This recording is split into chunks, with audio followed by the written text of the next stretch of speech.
Assalamualaikum warahmatullahi wabarakatuh. Puji dan syukur saya panjatkan kepada Allah Subhanahu wa Ta'ala atas segala rahmatnya, sehingga saya dapat membuat video UAS sampai dengan selesai. Saya harap video ini dapat menambah pengetahuan. Pertama-tama, saya akan memperkenalkan diri saya. Nama saya Tri Haikal Iksan Jayusroto dengan NIM 562421014. Saya kuliah di Universitas Negeri Gorontalo, Fakultas Teknik, jurusan Teknik Industri, Prodi Pendidikan Teknik Mesin.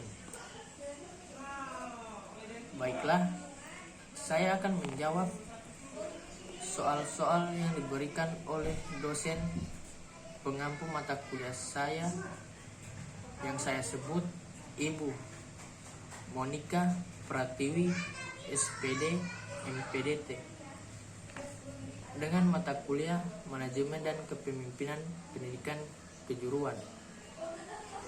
Nah, di sini ada 3 soal yang saya akan jawab. Yang pertama yaitu, lebih baik mana guru yang bisa mendekatkan diri dengan siswanya serta baik dalam penyampaian pembelajaran namun kurang pandai dalam administrasi, daripada guru yang baik dalam administrasi namun kurang pandai dalam mendekatkan diri dan penyampaian pembelajaran pada siswa? Berikan alasannya. Baik, saya akan menjawabnya. Lebih baik guru yang baik dalam administrasi namun kurang pandai dalam mendekatkan diri dan penyampaian pembelajaran pada siswanya. Tugas utama seorang guru yaitu mengelola proses belajar mengajar dalam suatu lingkungan sekolah, dan semestinya semua guru harus memahami apa yang terjadi di lingkungan kerjanya. Guru harus proaktif, mensupport, menempatkan bersama dan kebijaksanaan, dan melaksanakan proses perencanaan, pengorganisasian, pengarahan, pengkoordinasian, pembiayaan, dan penilaian kegiatan kurikulum kesiswaan, sarana dan prasarana, personeling sekolah, keuangan dan hubungan sekolah masyarakat. Semua ini harus teradministrasi dengan baik.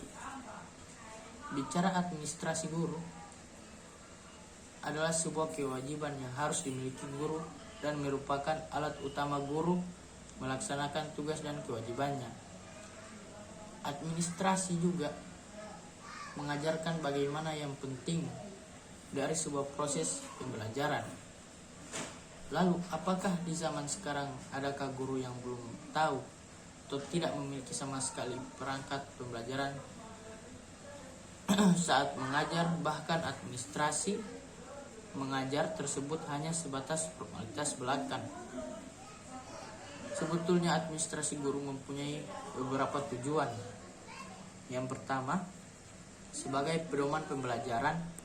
Dalam hal ini, memberikan arahan bagi seorang guru tentang kegiatan apa yang harus dilakukan, termasuk kapan melakukan kegiatan, apa yang harus dilakukan, bagaimana melakukannya.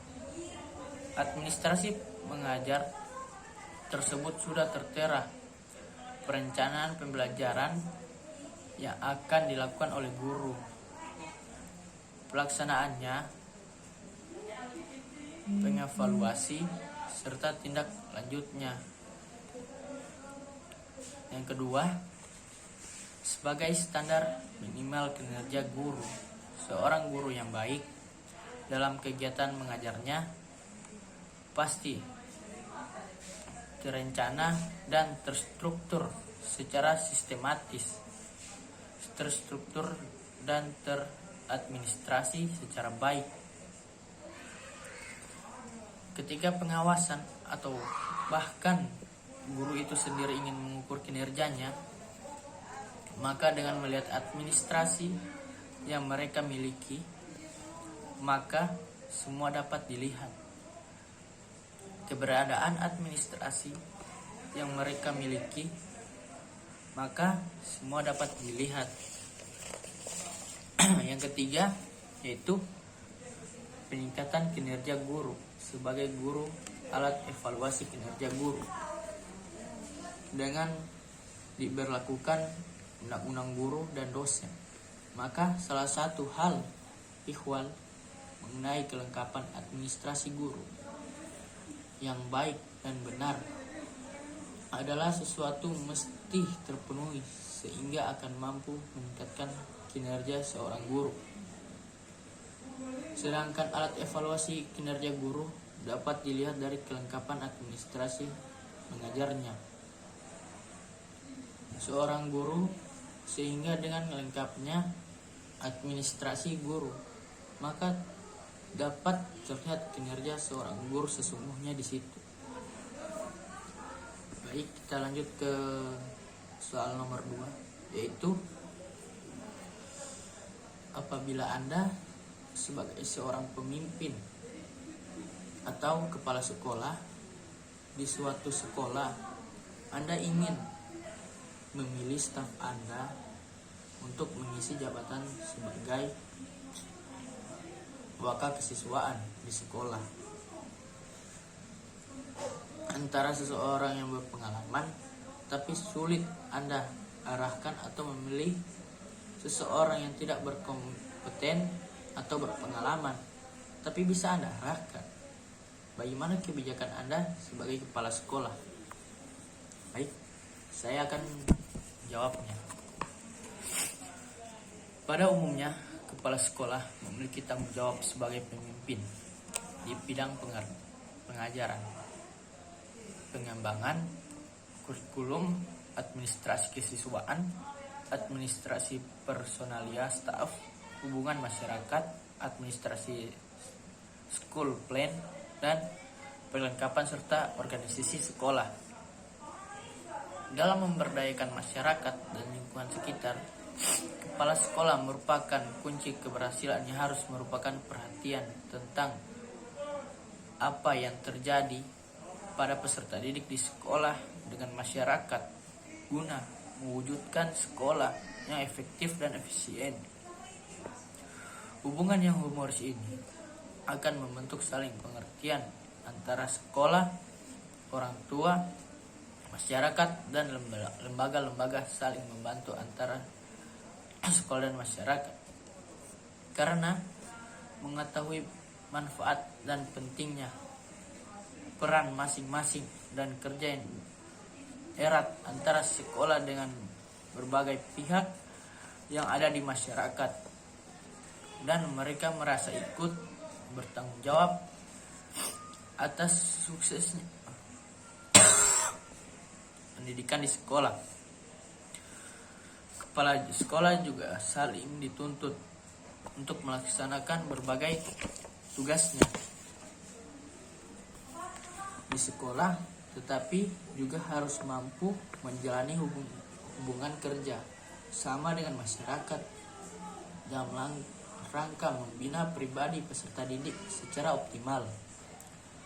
Kepala sekolah dapat menerima tanggung jawab tersebut, namun ia dapat tentu mengerti dengan jelas bagaimana ia dapat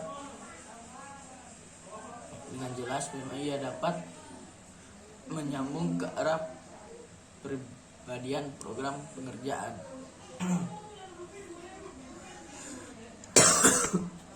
Ya baik, sekarang saya akan membacakan soal terakhir.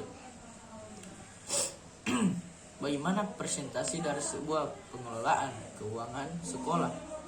Apakah hemat atau boros? Baik, saya akan menjawabnya. Jadi semacam tengah-tengahnya, tidak terlalu hemat dan tidak terlalu boros. Seperti kita membeli kebutuhan sekolah yang disiapkan sekolah, yang penting-pentingnya saya kita beli, dan juga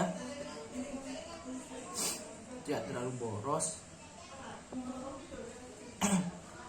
Tuh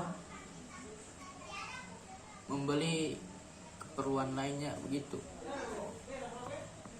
dan juga tidak terlalu hemat juga, yaitu tidak menahan kebutuhan sekolah yang penting untuk membeli kebutuhan yang penting.